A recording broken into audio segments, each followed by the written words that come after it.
औज़ुबिल्लाहि मिनश्शैतानिर्रजीम बिस्मिल्लाहिर्रहमानिर्रहीम।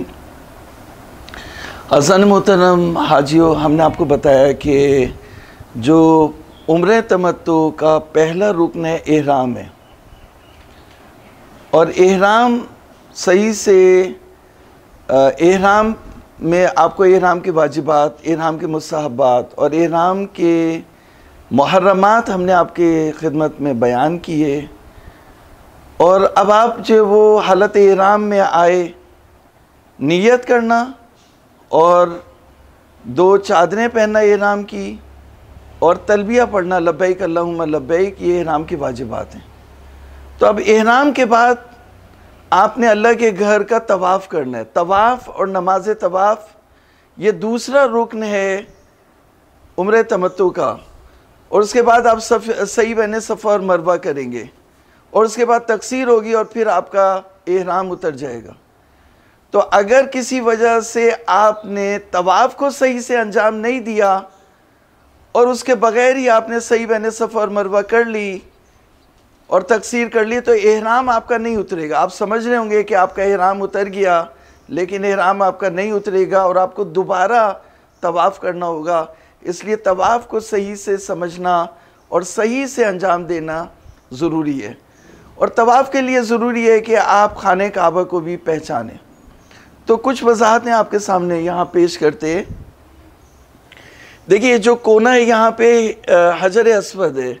ये वो पत्थर है जो आसमान से आया था और इसकी बहुत ख़ासियतें हैं। ये सफ़ेद था, लोगों ने इसे चूमा उसके बाद ये काला हो गया, जो मौला ने फरमाया। तो हजर अस्वद को बोसा देना भी मुस्तहब है, लेकिन लोगों को धक्का दे के नहीं। आपको उस वक्त का दुआ करनी होगी और इंतज़ार करना होगा जब हजर अस्वद की ज़ियारत ख़ुद आपको उसकी तौफ़ीक़ हासिल हो जाए। तो कोशिश करना फ़र्ज़ है, लेकिन धक्का देना सही नहीं है। अब आप जो है वो ये जो कोना है इसको बोलते हैं हजर अस्वद, और इसके साथ जो कोना है दूसरा, इसको बोलते हैं रुकन इराक़ी, और तीसरे कोने को बोलते हैं रुकन शामी, और चौथे कोने को बोलते हैं रुकन यमानी। ये चौथा कोना है जहाँ पे निशान भी होगा, यानी यहाँ पे वो मेहराब है जहाँ पे हज़रत अली की वालदा हज़रत फ़ातिमा बिनते असद यहाँ पे आई थी, और हज़रत अली इसी यहाँ पे एक दरवाज़ा बना, मेहराब बनी, और इसी से हज़रत अली की वालदा, हज़रत अली और अपनी वालदा के साथ बाहर आए थे। तो हुज़ूर सल्लल्लाहु अलैहि वसल्लम रुकन यमानी को बहुत अहमियत देते थे और बोसा लेते थे। तो ये रुकन यमानी को हाथ मस करना मुस्तहब है। और रुकन यमानी में इंसान अल्लाह को हज़रत अली का वास्ता दे और वास्ता देकर दुआ मांगे।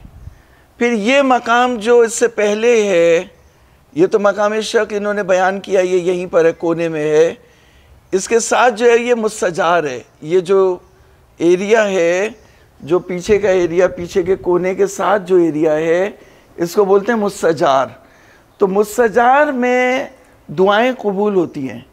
इंसान दुआ मांगे, और हज़रत आदम ने यहाँ पर दुआ मांगी कि या अल्लाह मुझे और मेरे बच्चों को दोज़ख की आग से बचा ले। तो इंसान अपनी आखिरत के लिए जो है वो दुआ मांगे, और जो अहम तरीन दुआएं हैं वो यहाँ पे मांगे, और अपने जिस्म को भी मुस्तजार से जो है वो मस करे। तो ये वो मुक़द्दस तरीन मकामात हैं जिनमें इंसान जाने की आरज़ू करता है। ये जो नीम दायरा है, ये यहाँ पर मेहराब माने नीम दायरा अल्लाह के घर के साथ, ये हिजर इस्माइल है। इसको हतीम कहते हैं पूरे को। और इसमें जो है वो बहुत सारे नबियों की कब्र है, और हज़रत हाजरा जो हज़रत इस्माइल की वालदा थी उनकी कब्र भी है, और हज़रत इस्माइल की कब्र भी है। तो अगर कोई शख्स तवाफ़ करे और यहाँ इसके अंदर से निकल आए, हतीम के ऊपर से, ये हतीम, इसको हतीम बोलते हैं, इसके बाहर से ना करे बल्कि अंदर से अगर तवाफ़ कर ले तो उसका तवाफ़ बातिल है। तो यानी इसकी अहमियत है। और इसमें इंसान कोशिश करे एक फ़र्ज़ नमाज ज़रूर पढ़े और 2 रकत नमाज पढ़े। इसकी मैंने आपको अहमियत बता दी। तो यहाँ दुआएं कबूल होती हैं, हज़रत इब्राहीम, हज़रत इस्माइल का घर, अल्लाह के घर के बराबर में हज़रत इस्माइल का घर है। और ये जो यहाँ पे दरवाज़ा है और ये हजर अस्वद है, दरवाज़े और हजर अस्वद के दरमियान जो जगह इसे मुल्तज़म बोलते हैं। मुल्तज़म में 2 रकत नमाज पढ़ना मुस्तहब है, और ये नमाज आप खड़े होकर पढ़ेंगे इसी तरह, और रुकू और सुजूद इशारे से करेंगे क्योंकि वहाँ रश होगा। तो यहाँ पे 2 रकत नमाज पढ़ेंगे, यहाँ दुआएं कबूल होती हैं मुल्तज़म में, और जो दुनियावी हाजतों के लिए दुआ है, औलाद के लिए दुआ है, वो यहाँ पे करे इंसान। जो ये दरवाज़ा है, ये दरवाज़ा मकाम इमाम ज़माना है, और उसके बराबर में मकाम जिब्राईल है। तो मकाम इमाम ज़माना जब ज़ुहूर करेंगे तो सबसे पहले यहाँ पर काबे की तरफ पुश करके इस दरवाजे पे खड़े होंगे, और उनके बाएं तरफ जिब्रील अमी होंगे, और सबसे पहले जिब्रील अमी हज़रत से जो है वो बैत करेंगे। तो ये मकाम यहाँ से रुकन यमानी। अब आपने जो तवाफ़ शुरू करना है वो किस तरह से करना है कि आपका जो बायां कांधा है वो काबे के पैरेलल हो, काबे के साथ साथ चले। आपने अपने बाएं कांधे को देखना है, ये बायां कांधा जो है वो काबे के साथ साथ चलेगा, तो आप जो है वो सही से एक पूरा चक्कर लगाएंगे तो वो एक चक्कर हो जाएगा, उसको शौत बोलते हैं। और 7 चक्कर जब लगाएंगे तो एक तवाफ़ होगा। तो आप, ये लाइन है यहाँ पर हजर अस्वद के साथ एक लाइन ड्रॉ होगी, उस लाइन के अंदर खड़े होंगे आप, और हजर अस्वद से शुरू करेंगे और हजर अस्वद पे ख़त्म करेंगे, और हालत तहारत में आप जो है वो वुज़ू की हालत में तवाफ़ अंजाम देंगे, वरना तवाफ़ बातिल हो जाएगा। तो 7 चक्कर जो है वो वुज़ू की हालत में। अगर किसी शख्स का जो मिसाल के तौर पर 4 चक्कर हो गए उसके, और उसके बाद उसका वुज़ू बातिल हुआ, 5वें पे बातिल हुआ, तो वो 4 से दोबारा कर सकता है, 5वें चक्कर को यहाँ से शुरू कर सकता है। लेकिन अगर 4 मुकम्मल होने से पहले उसका वुज़ू बातिल हो गया तो वो दोबारा से जो है वो तवाफ़ करेगा, यानी शुरू ही करेगा पहले चक्कर से। तो वुज़ू करके आएगा, वुज़ू करके पहले चक्कर से करेगा।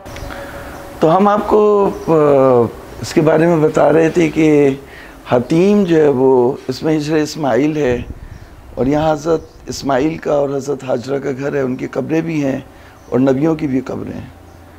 और ये रुकन यमानी जो मकाम शक है, जहाँ पे हज़रत अली की वालदा यहाँ से आई थी, और हज़रत अली भी यहाँ से विलादत के बाद आए थे, अल्लाह के घर में विलादत के बाद।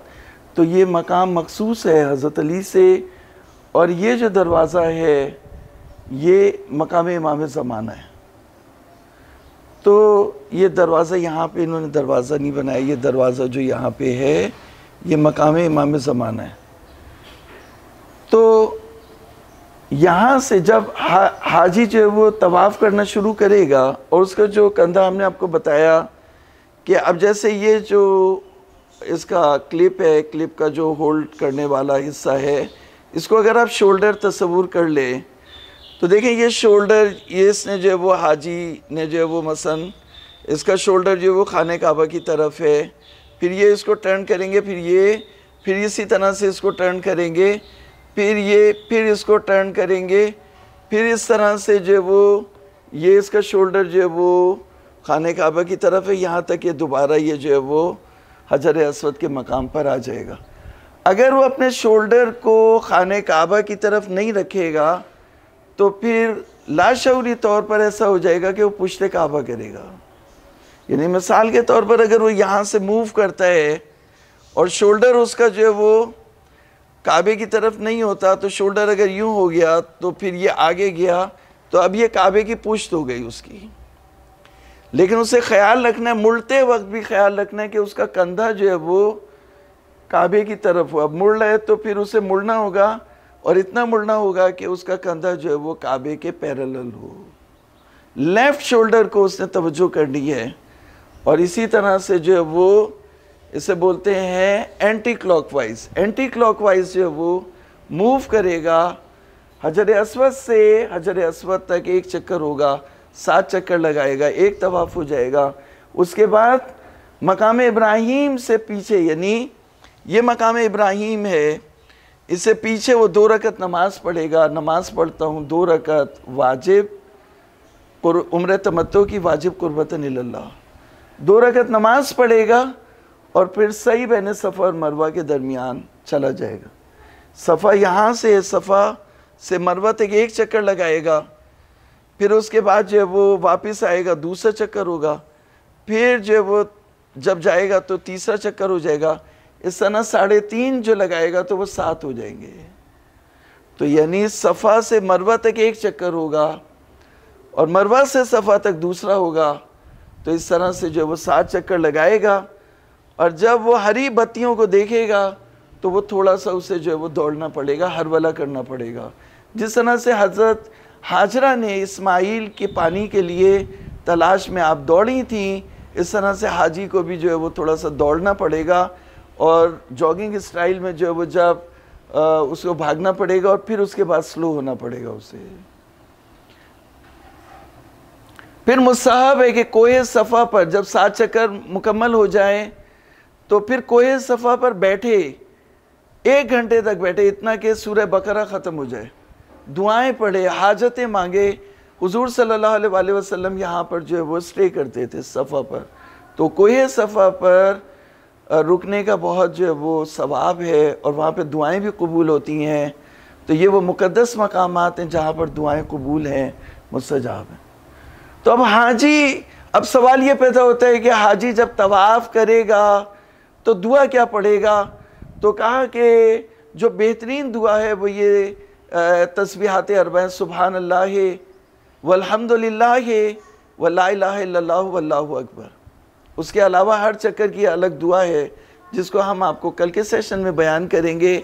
लेकिन आज एक बात बयान करते चलें कि जब हाजी रुकन यमानी से हजर अस्वद की तरफ आ रहा होगा तो मुस्तहब है कि वो करे, पढ़े रब्बना आतिना फिद दुनिया हसना व फिल आखिरत हसना व क़िना अज़ाबन्नार।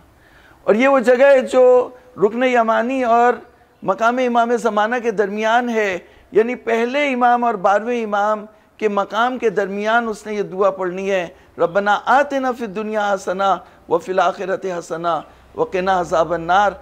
तो मालूम हुआ कि सबसे बड़ा हसना, सबसे बड़ी नेकी अहले बैत अलैहिमुस्सलाम से मोहब्बत करना है और इमामों की विलायत को कबूल करना है और रखना है। इमामों की विलायत है।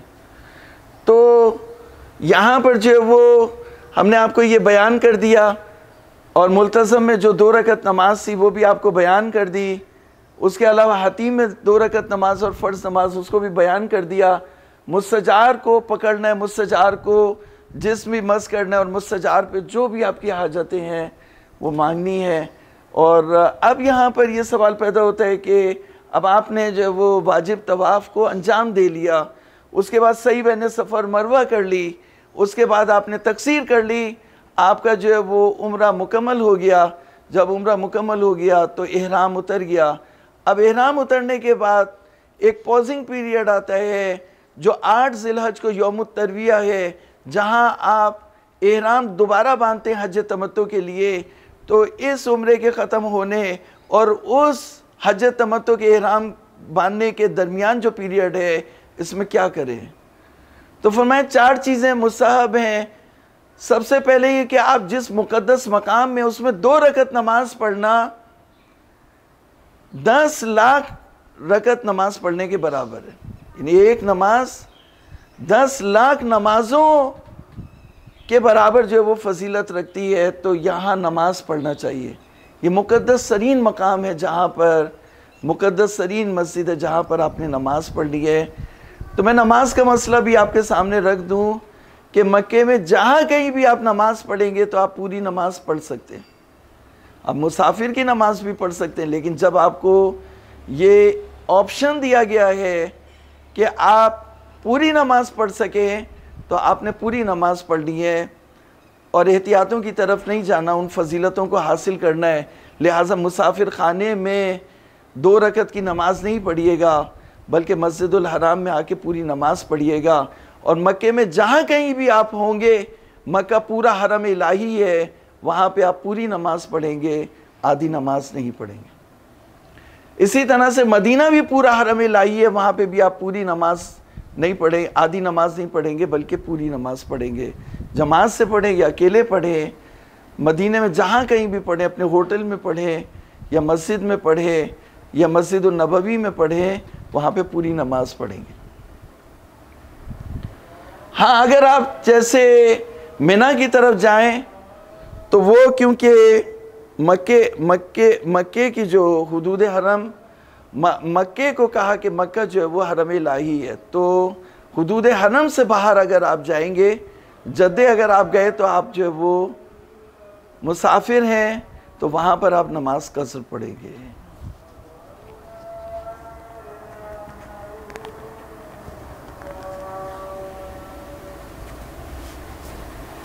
अच्छा, इंसान कोशिश करे कि जब वो तवाफ़ करे तो उसकी कोशिश होनी चाहिए कि मकाम इब्राहीम के अंदर से तवाफ़ करे। अगर रश ज़्यादा हो तो मकाम इब्राहीम के बाहर से भी तवाफ़ कर सकते हैं, लेकिन मकाम इब्राहीम के अंदर से तवाफ़ करे तो बेहतर है। इंसान मुस्तहब है कि जब पूरा एक चक्कर मुकम्मल कर ले तो सलवात पर मोहम्मद वाले मोहम्मद जो वो सलवात पढ़े। जब एक चक्कर मुकम्मल कर ले और मकाम दरवाज़े पे जब पहुँचे तो मोहम्मद वाले मोहम्मद पर सलवात भी पढ़े। रब्बना आतिना फिद दुनिया हसना, वो तो पढ़ता हुआ आ ही रहा है तो वो सलवात भी पढ़ेगा। ये जो हमने ये बताया कि जब आपका उम्र तमत्तु आपने अंजाम दे लिया और इहराम उतर गया तो अब क्या करें, तो उसमें 4 नमाज़ें, 4 अमल हैं जो आपको सजेस्ट कर सकते हैं हम। एक है कुरान मजीद को ख़त्म करना। इंसान कोशिश करे कि हज के अख्तिताम तक जो है वो उसका ये कुरान मुकम्मल ख़त्म हो जाए, तो कुरान मजीद की तिलावत करना। दूसरा जो है वो उम्रा अंजाम देना, ख़ासकर जो है वो 25 ज़िकात को यौम दहबुल अर्ज़ होता है, 25 ज़िकात अगर मैं गलती नहीं कर रहा, तो यौम दहबुल अर्ज़ है, उस दिन रोज़ा रखना मुस्तहब है, तो एक रोज़ा इंसान ज़रूर रखे। और तीसरा जो है वो एतिकाफ़ करना भी मुस्तहब है। फिर इसके अलावा जो चीज़ है वो ये है कि इंसान तवाफ़, जो सबसे ज़्यादा नमाज, मस्जिदुल हराम में नमाज पढ़ना और तवाफ़ करना, ये जो 2 अमल हैं, ये बहुत ज़्यादा इनकी फजीलत है। क्योंकि आप उम्रा तो कर नहीं सकते, उम्रा नियाबती आप कर सकते हैं, उसके लिए आपको मस्जिद तनीम जाना होगा, वहाँ पे जाके इहराम पहनना होगा। तो हमने जब हज कराया था तो हम अपने हाजियों को कहते थे कि अभी आप ना करें, और यानी लेकिन मुज्तहिदीन इजाज़त देते हैं कि आप किसी और की तरफ से उम्रा कर सकते हैं। तो अभी आप जो रेस्टिंग पीरियड है, आप वेट कर रहे हैं, तो आप अल्लाह के हरम में हैं, आप क्या करें, तो कहा कि आप जो है वो तवाफ़ करें, ज़्यादा से ज़्यादा तवाफ़ करें। मुस्तहब है 360 तवाफ़ करें, 360 नहीं कर सकता तो जितनी उसकी तवानाई है, जितने में कि उसकी तबीयत ख़राब ना हो, उतने वो तवाफ़ अंजाम दे। तो अब एक तवाफ़ तमाम दोस्तों की तरफ से जो है वो इंसान नियत करेगा कि मैं तवाफ़ करता हूँ, और तवाफ़ जो है इसी तरह से शुरू करेगा यहाँ से, और फिर वापस आएगा और इसी तरह 7 चक्कर काटेगा। फिर वो मकाम इब्राहीम के पीछे 2 रकत नमाज़ पढ़ेगा और उसकी नीयत ये करेगा कि मैं अपने दोस्तों की और अपने रिश्तेदारों की तरफ से, अपने अजीज़ों की तरफ से तवाफ़ करता हूँ। तो एक तवाफ़ और नमाज तवाफ़ जिंदों की तरफ से करेगा, और एक तवाफ़ जो है वो किसकी तरफ से, मरहूमीन की तरफ से, तमाम मरहूमीन के लिए अलग से वो एक तवाफ़ करेगा। तो इस तरह से जो है वो मरहूमीन को, या ख़ासकर अपने जो ख़ास मरहूमीन वालिद हैं, वालदा हैं, उनके लिए अलग से भी जो है वो तवाफ़ कर सकता है। अज़ान मोहतरम, अल्लाह ताला ने आपको तौफ़ीक दी कि आप अल्लाह के घर में आए हैं और एक ऐसे मकाम में आए हैं जहाँ पर हमने आपको 4 चीज़ें बताई, नमाज़ पढ़ना और तवाफ़ करना और कुरान मजीद की तिलावत करना। लेकिन ये एक ऐसा मुक़द्दस मकाम है जहाँ पर काबे की तरफ नज़र करना भी जो है वो इबादत है।